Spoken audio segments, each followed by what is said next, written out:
This is Mars-Hall.tv, helping Martians discover Marshall.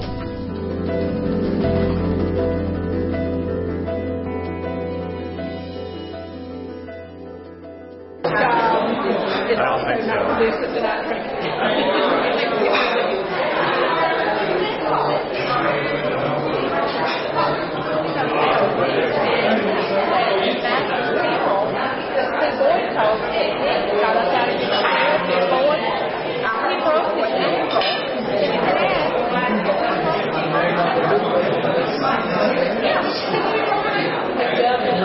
You're number 4.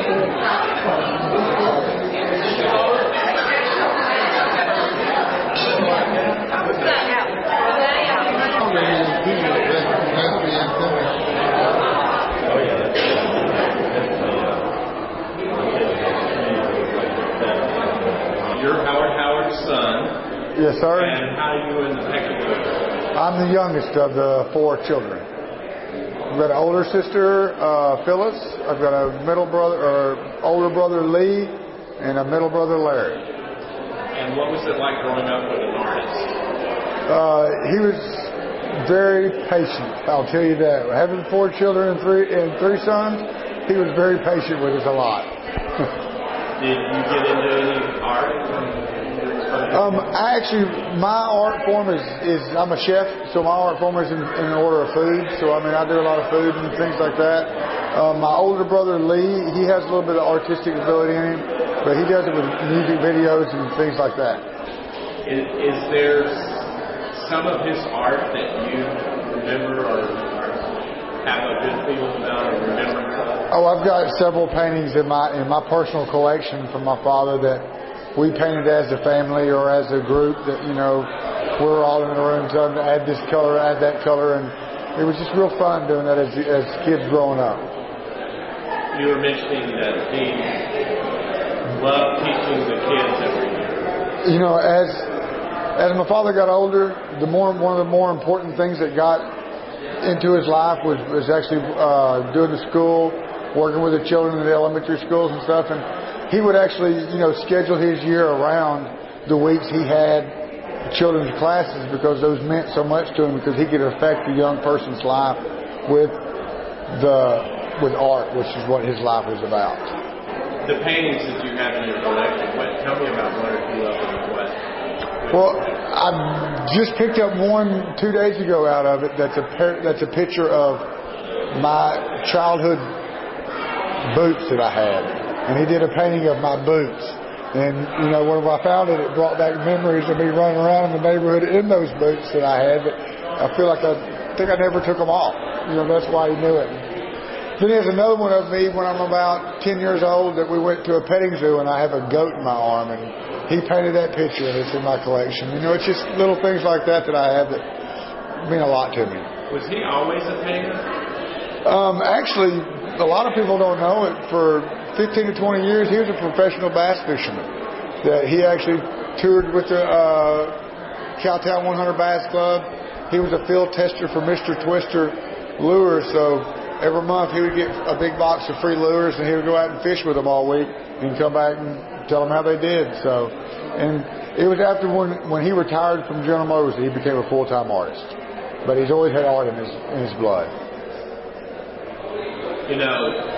This is a really special art community here in this East Texas area, and he was a real factor in helping grow that, I think. You meet a lot of people that tell you, your dad was very missed, your dad was a great man. To me, there's not many people that can live up to that, but my dad lived up to the name of being a great man. He affected a lot of lives and everybody in a good way. So, I was the middle boy. There was my oldest sister. I have an older brother and a younger brother, Jim Howard. And what did you turn out to do in life? I actually work for a government contracting company. I have for 35 years, and we sell parts to the U.S. military. So how was it growing up the son of an artist? Very different. My father was a very artistic individual, was very meticulous about some of the things that he did. and then sometimes he was very whimsical about him. So he was always a good dad, a good father, and I don't know if any of us got the artistic gift from him that he had. Are there paintings of his that you have a special recollection for? There are many paintings, and one of the things that was beyond our comprehension was after my father passed away, we went to his house to clean out some of his studio, and he had just numerous works, some that brought back memories from our childhood, places that we used to swim on Caddo Lake and fishing trips we'd take to Caddo Lake State Park. Many paintings have a lot of meaning for me. I have a family and I have children, and my father taught me more. My father taught me his whole life. I'd say that. My father taught me more in the last 2 years and 9 months of his life after he was diagnosed with cancer, and we became probably the closest of friends, the best father, and the best relationship that we ever could have had. And the only message I get out of that is today that I live each day to call my kids, to spend time with my kids. Not that he didn't, but time is very critical in our lives. It goes by way too fast. First, I'm very honored that the Michelson Museum would hang my dad's work. He was an artist his entire life. He taught with the Artist in Residence program for the state of Texas. He worked with kids. I mean, art was his life. And to come here and see his paintings hang on the wall in a museum is just a great honor for us to stand up and see them. So, Marty, you're Howard's sister. Yes, I'm one of 2 sisters that he had, but I'm the younger one. But, unfortunately, our other sister couldn't be here tonight. So it's pretty amazing. Oh, you know what? He was an amazing man. I was very fortunate. I couldn't have had a better big brother. He was a wonderful man, not only talented, but he was a gentle giant that I loved very much. So. And I understand he went through his life not really painting all the time, and then came to painting later. I can remember from a very early age Howard drawing Indians and other things from a very early age. So I always saw him as an artist. He was very talented when he was very young, and but he didn't. He went through a period of time where he did more, and then he kind of drifted away from it, and then he would do more, and so it's kind of been a pretty regular thing for many years before he passed away. So you mentioned that he did Indians. Do you think it was the Caddo Indians that got him interested in Indians, or just boy Indians? I think it was the cowboy and Indians things, and he just really loved Indians. He drew Indian chiefs and Indian braves and teepees and canoes and all kinds of things when he was young. Do you have some of his artwork? When from that period of time, no, I wish I did. But you do have some of his? Oh. Tell me about something that reminds you of something wonderful. Well, I'll tell you about one painting that I have that before there was a show in Arlington, Texas, and it was a huge room, and he told me before I went, he said, Mark, when you go in there, you're going to see this one painting, and you're going to see something that no one else sees. And he said, and you'll know it. And I thought, oh, yeah, right. But here I was in the middle of the room visiting with people, having a glass of wine, eating cheese. And as we scanned the room looking at different paintings, I saw this one particular painting, and I knew instantly that it was the one that he was talking about. And it was of the pueblos and the mountains. And it's where there's this crease or crevice, and it looks like that a queen has walked out that's standing there above the pueblos. And then real faintly behind her, you can see the king that came out of another crevice. Now, unless you just happen to know his work really well, you might not ever notice that, but that's hung in my home now for probably 25 years or so. And many others, of course, probably have collected more of his paintings than anybody. So, great talent in my opinion, and I got to see him do many of his paintings, and especially many of the ones that were original paintings that were turned into prints for the crew of Hebe in Jefferson. And so I got to see that process that he went through in painting a picture, and it's quite interesting. So you mentioned you lived next door to him at Cattle Lake. Did. So you saw him do some of the cattle paintings? Oh yes, many of those, and many other things too. He was just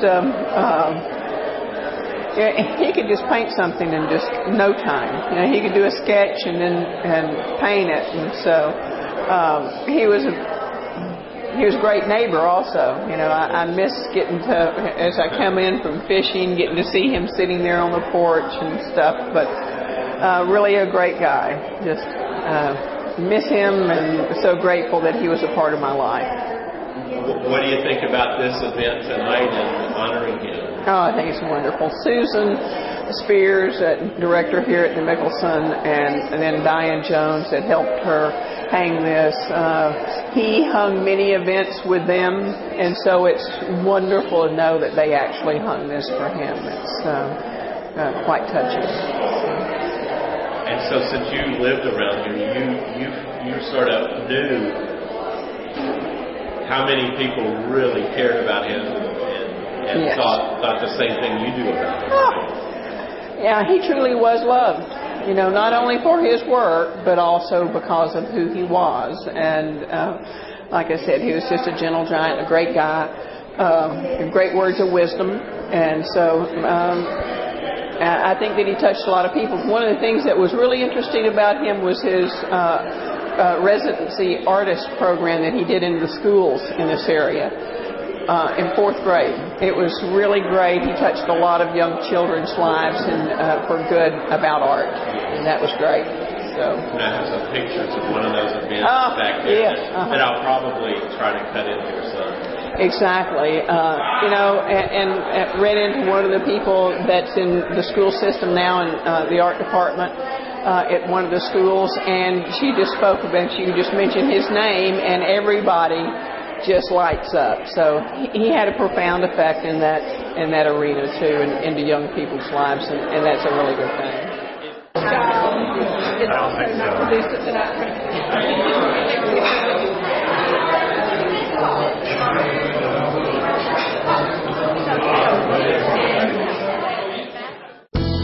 This is Mars-Hall.tv, helping Martians discover Marshall. Make Mars Hall TV your internet favorite, and if you enjoy what you see, tell everyone, even the people who look as if they could be from Mars.